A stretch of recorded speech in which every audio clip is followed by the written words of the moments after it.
இவங்க கஞ்சாவை போட்டு தண்ணியை போட்டு இவன் கொழுப்புக்கு ஒருத்தர் ஒரு உயிர் பலியாகணுமா? போதையை போடு, கஞ்சாவை போடு, செத்து தொலை, நீ நாட்டுக்கு தேவையில்லாத ஒரு சனியை. அப்புறம் கனிமொழி அக்கா சொல்றாங்க, அண்ணா இந்த நாடே உங்களை நம்பித்தான் இருக்கிறது அண்ணா, சினிமா பண்றீங்களா தங்கச்சி இருந்துட்டு பேச்சுவார்த்தை நீ நடத்துறதுக்கு நீ யார் மாமனா மச்சான் எங்களுக்கு உங்கள்கிட்ட பேச்சுவார்த்தை நடத்துறதுக்கு? என்ன சொல்லி எலெக்ஷன் நின்ன?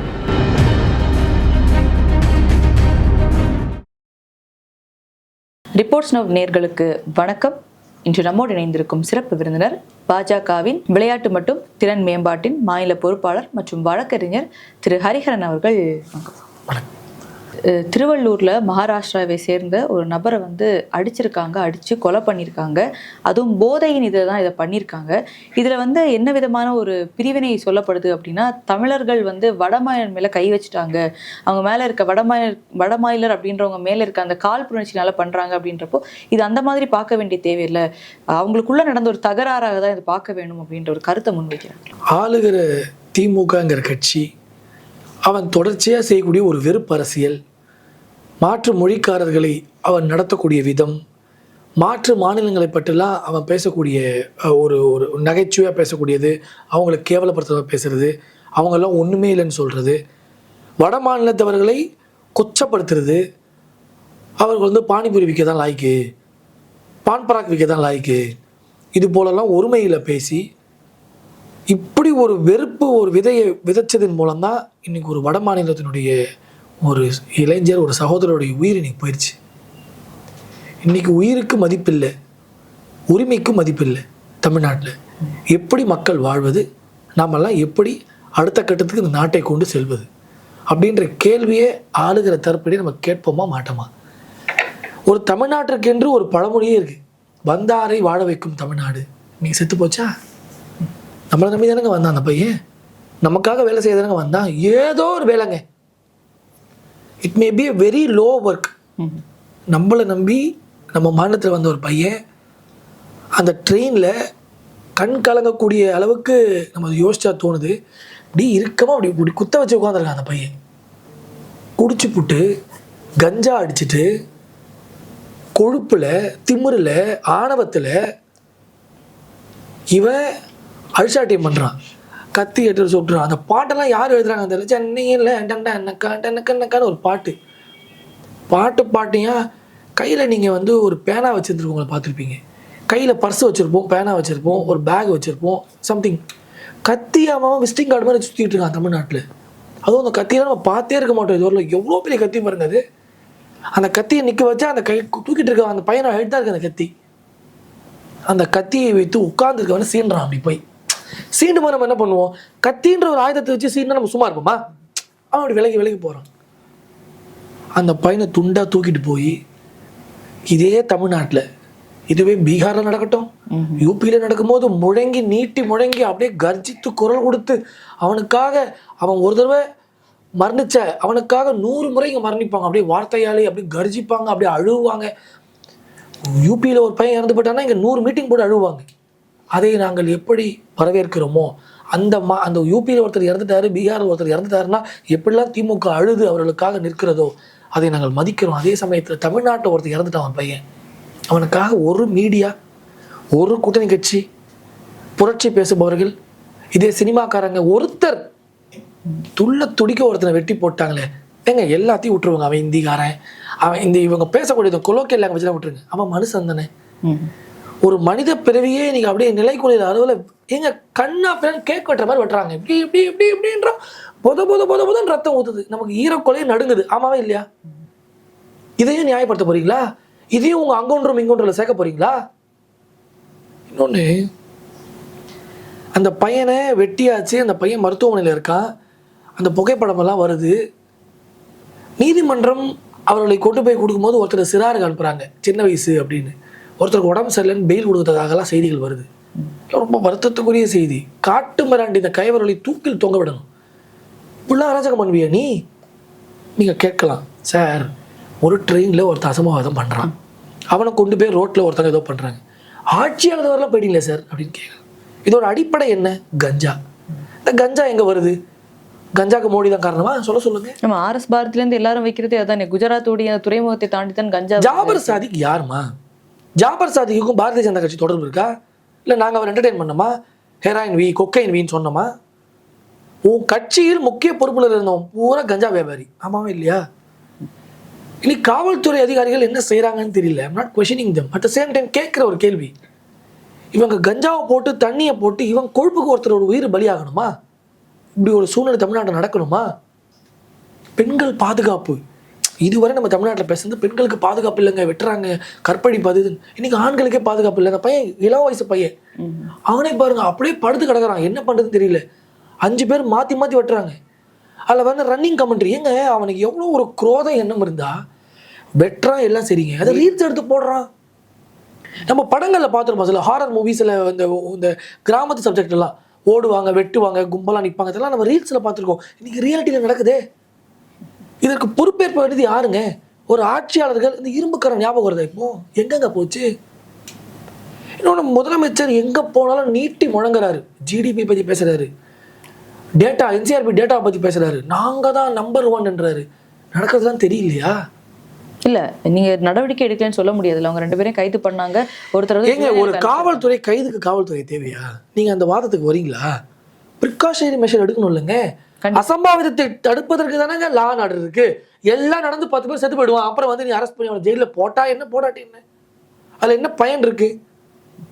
குறைஞ்சபட்சங்க நான் என்ன சொல்றேன், திடீர்னு ரோட்ல பார்த்தாங்க ஒரு பிரச்சனையாச்சு, அந்த பையனை வெட்டிட்டாங்க, அது கூட நம்ம சடன் அக்கரன்ஸ்னு சொல்லலாம்.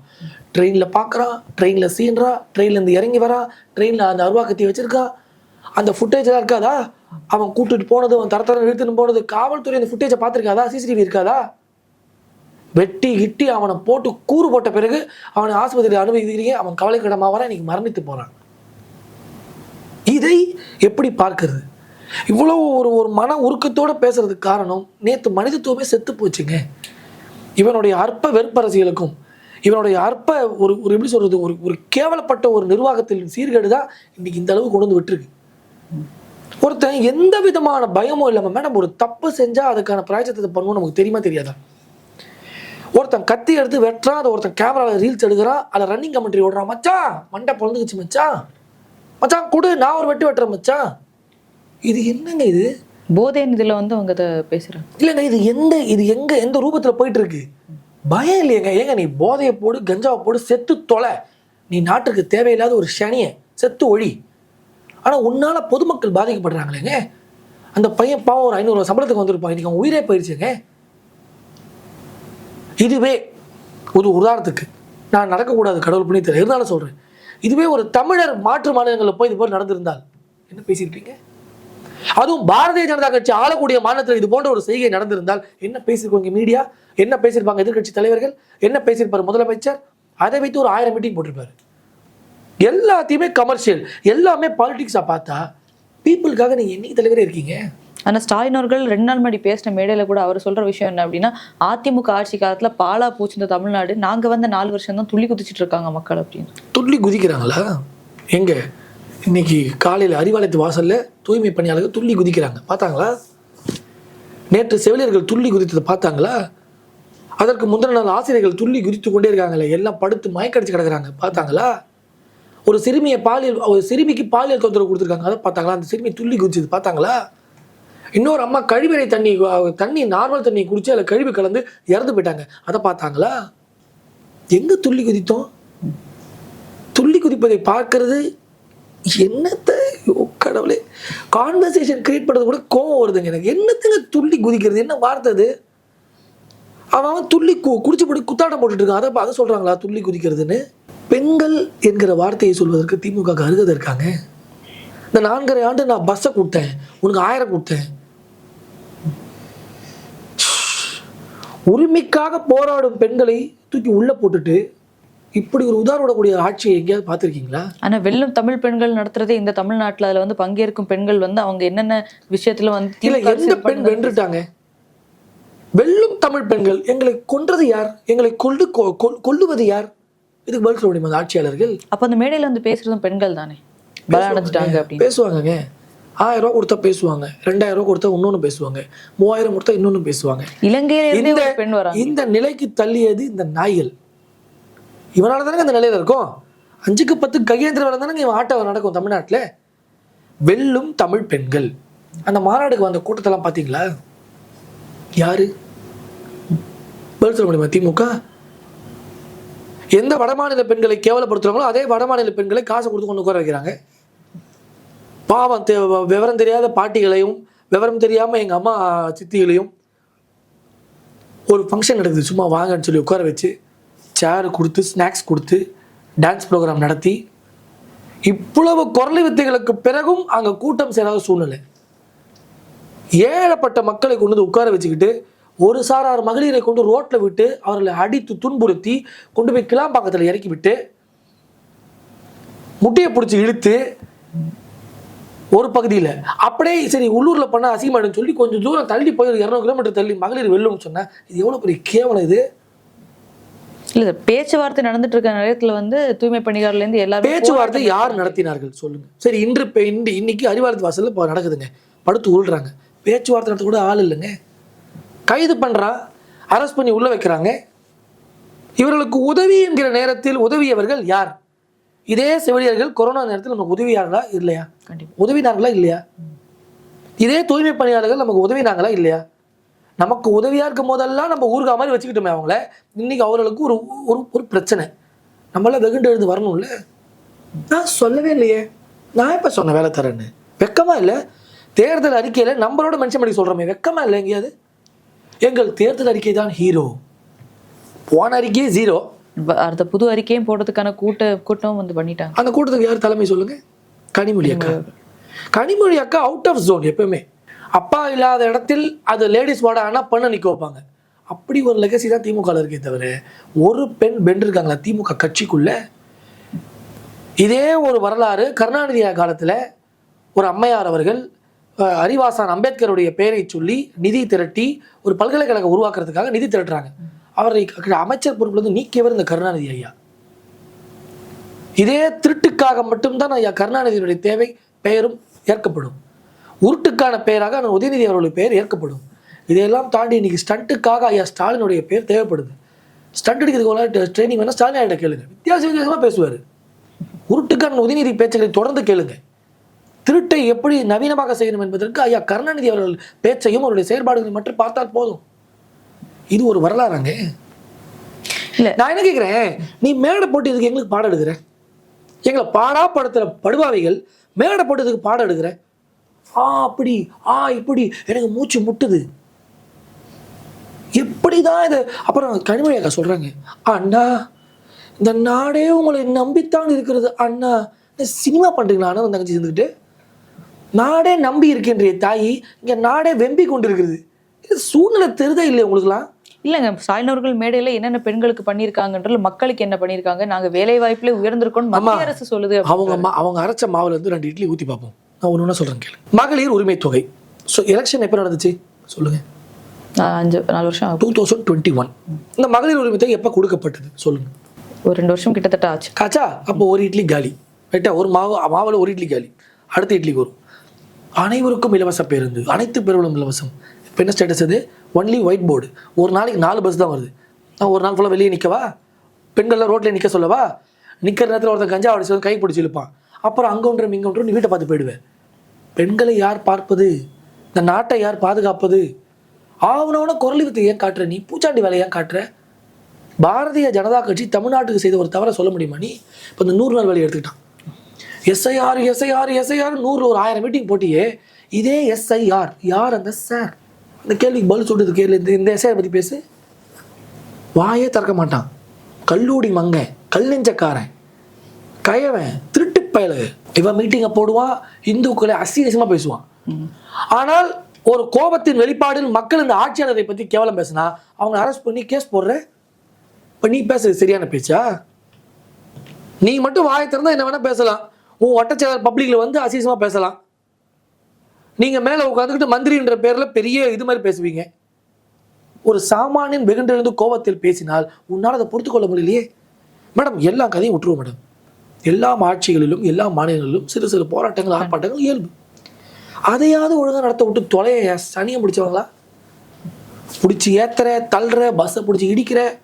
இல்ல பேச்சுவார்த்தை நடத்திட்டு இருக்கும்போது நீங்க இப்படி பண்ணும்போது லா அண்ட் பேச்சுவார்த்தை நீ நடத்துறதுக்கு நீ யார் மாமனா மச்சான் எங்களுக்கு உங்கள்கிட்ட பேச்சுவார்த்தை நடத்துறதுக்கு என்ன சொல்லி எலெக்ஷன் நின்ன இதெல்லாம் செய்வேன் இதெல்லாம் பண்ணுவேன் உன்னை நம்பி ஓட்டு போட்டேன் ஏன்டா பண்ணலன்னு கேட்கறோம் உன்றது பேச்சுவார்த்தை இல்ல கடன்ல இருக்குது எப்படி பண்ண முடியும்ன்ற கேள்விதான். நீ ஒரு ஸ்கீமை கொண்டு வரீங்கன்னா செய்ய முடிஞ்சா சொல்லணும், இல்லைன்னா நவ துவாரத்தை சாத்திட்டு இருக்கணும். வசனம் எழுதும் போது ஈஸியாக எழுதிட்டு எழுதிட்டீங்கல்ல, அதை கொடுக்குறோம் இதை கொடுக்குறோம் நம்பி தானே ஓட்டு போடுறோம். ஏங்க ஒரு தேர்தலில் மக்கள் வாக்களிப்பது எதனால்? மேனிஃபெஸ்டோவை பார்க்குறோம், சரி ஒரு ஆட்சியில் நடக்காதே பண்ணித்தரேன்றானே, சரி போட்டு தொலைவோன்னு போட்டோம். நீ எல்லாத்தையும் இப்போ வாங்கி ஓட்டை வாங்கிவிட்டு எங்களால் அது முடியல, காசு இல்லை, இதுக்கு காசு இல்லை, மத்திய அரசு 3000 கோடி தரணும், வெக்கமா இல்லை, கொடுத்த காசுக்கு என்னடா அக்கௌண்ட்ஸ் என்னடா அதுக்கு கொடுக்க வக்கு இல்லை. சரிங்க காசு இல்லை, 9 லட்சம் கோடி கடன், ரைட் நான் அக்செப்ட் பண்ணிக்கிறேன், ஏற்றுக்கிறேன். சரி ஒவ்வொரு அமைச்சர் மேலேயும் 2000 கோடி ஊழல் விளக்கு வருது, எல்லாம் இடி வாசல் பண்ணிக்கிறீங்களே எப்படி? அதெல்லாம் அக்யூசேஷன் தானே, ப்ரூவன் இல்லை. ஒன்றுமே நடக்கலை. இப்போ ஐயா KN நேரு அவர்கள் போய் திருப்பதியில் வந்து ஏதோ ஒரு 500 லட்சம் 50 லட்சமோ 60 லட்சமோ கொடுக்குறாரு நன்கொடையா. இல்லை எங்கேருந்து வந்துச்சு? என்ன பூர்வீக தொழில் உங்களுக்குலாம்? இன்னொன்று புதுசாக வரவங்க எங்களை போன்ற கிளர்ச்சி பெற்று வரவங்களுக்குலாம் என்ன தொழில் உனக்கு? எப்படி இவ்வளோ வருமானம்? அப்படின்றியே, உனக்கு என்ன தொழில்? உனக்கு எப்படி வருமானம்? நீ டிஃபெண்டர் காரில் போனால் நாடு நல்லா இருக்குன்னு அர்த்தமா? உங்கள் பையன் ரேஞ்சர் ரோவர் காரில் போனாருன்னா நாடு நல்லா இருக்குன்னு அர்த்தமா? இது என்ன ஒரு ஒரு ஒரு கேவலம்? ஏழப்பட்ட மக்களை இப்படி நீ வஞ்சிக்கிறியே, ஏழப்பட்ட மக்கள் உன்கிட்ட கெஞ்சிட்டு நிற்கிறானே, ஏன் 6 மாதம் கழிச்சு வந்து கொஞ்சம் பாருங்க எங்களை. இதே பொங்கல் தொகுப்புக்கு பாருங்க 3000 வரும் இந்த முறை. உங்களுக்கு சொல்லிட்டாங்களே, சந்தோஷம். இந்த முறை எல்லாமே பர்ஃபெக்டாக இருக்கும். ஏன் சொல்லுங்க, வித்த காட்ட வேண்டிய நேரம் வந்துச்சுல்ல. நீங்க சொல்ற அந்த 100 நாள் வேலை திட்டமே, அவங்க சொல்றது 100 நாள் வேலை திட்டம் இருக்கும் போதே மத்திய அரசு வந்து ஒழுங்கா வேலையும் கொடுக்கல, ஒழுங்கா காசு கொடுக்கல. வேலை கொடுக்கறத விட்ட சொல்லுங்க. Sorry madam, sorry to interrupt. காசை பொறுத்தவரை நீ எவ்வளோ ஃபுல்லாக கொடுத்தியா? 100 நாள் வேலைக்கான ஒரு நாள் ஊதியத்தை கொடுக்குறோம், நீ சரியா கொடுத்தியா? நீ எவ்வளோ கமிஷன் போட்டுன்னு காட்டவா? ஆனால் அவங்க மத்திய அரசு அந்த காசை ஒழுங்காக கொடுக்கலன்ற குற்றச்சாட்டத்தை மாநில அரசு வைக்குது. 4000 கோடி கொடுத்தோம் மழைநீர் வடிகாலுக்கு, என்ன பண்ண? 90% முடிவடைந்து விட்டது அப்படின்னு. உங்கள் தண்ணியாக நிற்கல, உங்கள் ஏரியாலாம் கண்ணிலையும் தண்ணீராக நிற்கிது, நமக்கு ரோட்லேயும் தண்ணீராக நிற்கிது. இவனை போய் எங்கே கேட்குறது? அதான் சொல்கிறேனே, 5 அறிவு மிருகத்துக்கு கூட இப்போ லாஜிக் வந்துருச்சு. பாம்பு படம் எடுக்கிறத நிப்பாட்டிடுச்சு. ஏன்னு சொல்லுங்கள், அதை விட முதலமைச்சர் நல்லா படம் காட்டுறாரு, நம்ம படம் எடுக்க வேணாம் என்பது விட்டுருச்சு. இப்படி ஒரு சூழ்நிலை, இப்படி ஒரு கேவலத்தை ஒரு ஆட்சியாளர்கள் செய்து கொண்டு அப்பனும் பிள்ளையும் சேர்ந்துக்கிட்டு பேசினா கோவம் வருமா வராதா? திட்டுவோமா திட்ட மாட்டோமா? திட்டினா மட்டும் உனக்கு ஏன் கசக்குது? எங்களை கொண்டு வந்து தெருவில் நிப்பாட்டி விட்டு 4.5 வருஷம் கழிச்சு அதே தெருக்குள்ள வந்து ஓட்டு போட்டுறீங்களா? அந்த கூச்ச நாச்சமற்ற ஒரு சூழ்நிலையை திமுக கையாளுறான். போடுறாங்க இல்லையா?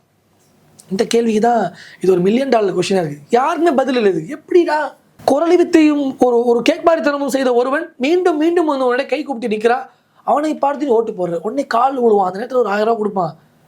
அந்த சிறு நேரங்களில் நடக்கக்கூடிய விஷயங்களில் சின்ன சின்ன ஆசைகளுக்காக மக்கள் போய் ஓட்டை போட்டு 4.5 வருஷம் ரோட்டை நிற்கிறோம். அது எதிர்கட்சி சரியாக செயல்பட்டு ஒருவேளை இந்த கட்சி சரியில்லைன்னு எதிர்கட்சிகளை நோக்கி வந்திருப்பாங்க. ஒருத்தன் செய்ய முடியாத வாக்குறுதிகளை கொடுத்து இன்னைக்கு மக்களை சின்ன பணத்துக்கு ஆளாக்கினான். அந்த வாக்குறுதியை பார்த்து தான் அந்த 1000 ரூபா தரும், 1000 ரூபா அதுக்கு தரும், நகையெல்லாம் கொண்டு போய் அடகு வை. யாராவது ஒரு ஆட்சி அமைக்கக்கூடிய ஒரு கட்சி, ஒரு முதலமைச்சருடைய மகன் இப்படி பேசுவாங்களா? எல்லா நகையும் கொண்டு போய் வை, பார்த்துக்கலாம். எல்லாம் எமோஷனல் இடியட்ஸுங்க. நம்ம என்ன பண்ணுவோம், சரி சொல்கிறா, சரி போய் வைப்போம். இன்னும் 1000 நாள் பெரிய விட்டு பிள்ளை சொன்னால் செஞ்சிடும். அந்த பிள்ளையால் தான் தமிழ்நாட்டுக்கே தொல்லை. இன்னைக்கு எங்கே திரும்பினாலும் ஐயா கருணாநிதி பேர் தான், பஸ் ஸ்டாண்டு பார்த்தா அவர் பேர் தான், கக்கூசு பார்த்தா அவர் பேர் தான். என்ன இது 50 ஆண்டு கழிச்சு நம்மளாம் பார்த்தோம், இவர் பெரிய தியாகி போல, சுதந்திர போராட்ட தியாகி போலவர்னு நினைப்போம். மக்கள் வேதனையில் பங்கேற்காத ஒருவன் சாதனை பற்றி பேசுறதுக்கு லாஜிக் இருக்காங்க. அவன் ரொம்ப மாட்டிட்டானா ஜாதி அரசியல் எடுத்துருவான், மத அரசியல் எடுத்து விட்டுருவான். அப்போ வருவாங்க பாருங்க பெரிய பெரிய டேரக்டர்லாம், உடனே அம்பேத்கரை பற்றி ஒரு 200 தடவை பேசுவாங்க. இன்னும் எங்களுக்கு அம்பேத்கருக்கு ரொம்ப தூரம் போல. இதே அம்பேத்கரை தோக்கடித்த அந்த கும்பலோட தான் இன்னைக்கு கூட்டணி வச்சிருக்காங்க. அம்பேத்கர் ஐயாவுக்கு மரியாதை கொடுத்து அம்பேத்கர் ஐயாவை பாராளுமன்ற உறுப்பினர் ஆக்குறது எந்த கட்சி? அது வாயே திறக்க மாட்டான். அம்பேத்கர் ஐயாவுக்கு பெரிய அளவில் சிலை வைத்து அவரை சாமி போல கும்பிடுறோம் நாங்கள். அவரை சாமின்ட்டு இவனுக்கு இந்த ஆசாமிகள் ஏமாற்றி கொண்டிருக்காங்க தமிழ்நாட்டில். திருமாவளவன் ஒரு கருத்தை வச்சிருக்காரு, RSS பாஜகவும் பெற்றெடுத்த பிள்ளைகள் தான் வந்து விஜயும் சீமானவர்களும் அப்படின்ட்டு. திமுக தத்தெடுத்த பிள்ளை என்ன திருமாவளவன், அவ்வளோதான் இதோட பதில். RSS செய்த தவறு தமிழ்நாட்டில் என்ன, இந்தியாவுக்கு என்ன? RSS உடைய வரலாறு தெரியுமா இவங்களுக்கு? இவங்க மேடம் ஒரு நேரேட்டிவ் செட் பண்ணுறாங்க. அவங்கன்னா எதிர்ப்பு, நாங்கள் வந்து அவங்களுக்கு அப்படியே கண்ட கவசமாக இருப்போம், பாதுகாப்பாக இருப்போம்னு சொல்லி பட்டியலின மக்களே பரதேசி ஆக்கிட்டாங்க ஐயா திருமாவளவன் அவர்கள். பட்டியலின மக்களுக்கு இவர் கேட்டு பெற்றுக் கொடுத்த ஒரு விஷயம் சொல்லுங்க பார்ப்போம். லேட்டஸ்ட்டாக சீட்டுக்காக நிற்கிறார். அங்கே போய் 4ன்றது 6 ஆகுமா, 6ன்றது 8 ஆகுமா, நான் எம்பி ஆகிட்டேன், எப்படியாவது எம்பியை கண்டினியூ பண்ணணும், எவ்வளோ கேட்டு நாசம் பண்ண எனக்கு என்ன. ஆனால் சீமான் அவர்கள் மேல் நமக்கு 1008 முரண்பாடுகள் இருக்குது. கருத்தியல் ரீதியாக சில கருத்துக்களை அவர் சொல்லும் பொழுது இவர் வந்து பெரியார் நீ ஏற்று தான் தமிழ் தேசிய அரசியலா அப்படின்னு சீமானன் கேள்வி கேட்குறாரு. ஆக திமுக என்கிற சாக்கடைக்கு இவங்கெல்லாம் சேர்ந்து சொல்லுவாங்கள்ல, ஃபென்ஸ் மாதிரி இருக்காங்க. ஒரு வீடு கட்டினா சுற்றி ஃபென்ஸ் கட்டுவோம் பாருங்க, அந்த சாக்கடைக்கு இவங்களாம் பாதுகாப்பு கொடுக்குறாங்க. சாக்கடை எப்படி நாரி போயிருக்குமோ அதே போல் இந்த ஃபென்சிங்கும் நாரி போயிருக்கிறது. திருமாவளவன் அவர்களுக்கெல்லாம் தமிழ்நாட்டு அரசியலை பற்றியும் தமிழர்களை பற்றியும் குறிப்பாக பாரதிய ஜனதா கட்சியை பற்றியும் சாமியை பற்றியும் அவர் நாவடக்கம் இல்லாமல் எதையோ ஒன்று பேசுவார். ஒரு 4 கைத்தட்டலுக்காக ஒரு வசனத்தை பேசுவார். ஆனால் சீமான் அவர்கள் சொன்ன ஒரு பாயிண்ட் நான் ரொம்ப ரசிக்கிறேன். இந்த நாட்டில் மீசையை முறுக்கிறதெல்லாம் வீரன்னு சொல்லி சுற்றுறான் ஒரு கோஷ்டின்னு. அதுபோல் மீசையை முறுக்குவதெல்லாம் என் பெரிய வீரம் போல சொல்லி கொண்டு அந்த பட்டியலின சகோதரர்களை ஏமாற்றி கொண்டு எந்த முன்னேற்றமும் அவங்க வாழ்க்கையில் இல்லைங்க. இப்படி ஒரு சூழ்நிலையில் அண்ணன் திருமாவளவன் அவர்கள் திமுகவை எதற்கு ஆதரிக்கிறார் என்கிற பதிலை சொல்ல முடியுமா அவரால்? ஆனால் இப்போ தான் அவர் வெகுண்டு எழுந்து பேசுகிறாரு, நீ திமுகவை ஏற்று தொலை, திமுக போய் தொலைட்டும், திமுக தமிழகத்துக்கு எதிரி அப்படின்னு ஒரு ஸ்டேட்மெண்ட். விடுதலை சிறுத்தைகளோட மீட்டிங் 2 இது பார்த்தீங்களா? திமுக ஆட்சி ஒழிகன்னு ஒருத்தர் கத்துறாரு, அவர் உள் குமரலை வெளியே காட்டுறாரு. ஆக திருமாவளவன் அவர்களும் அந்த கூட்டணி கட்சியில் இருக்கவங்க யாருமே எல்லாம் வாய் மூடி மௌனம் சாதித்து எப்படியாவது மக்களாவது மண்ணாங்கட்டியாவது நான் மந்திரி ஆனால் போதும், நான் மக்கள் பிரதிநிதியாக இருந்தால் போதும் என்கிற போர்வையில் இருக்கிறாங்க. காரணம் ஒரு கிரீடம் வச்சுக்கிறாரு, மாலை போட்டுக்கிறாரு, முருகர் போல வேல் பிடிக்கிறாரு. வேணாங்க, நீங்கள் திமுக காக்கா பிடிக்கிறதோட உங்களுக்கு பணிகள் இருக்கட்டும், வேல் பிடிக்கிற வேலை வேண்டான்றதை நான் போடுகிறேன். எங்களோட இணைந்து பல்வேறு கருத்துக்களை பயன்படுத்தி ரொம்ப நன்றி.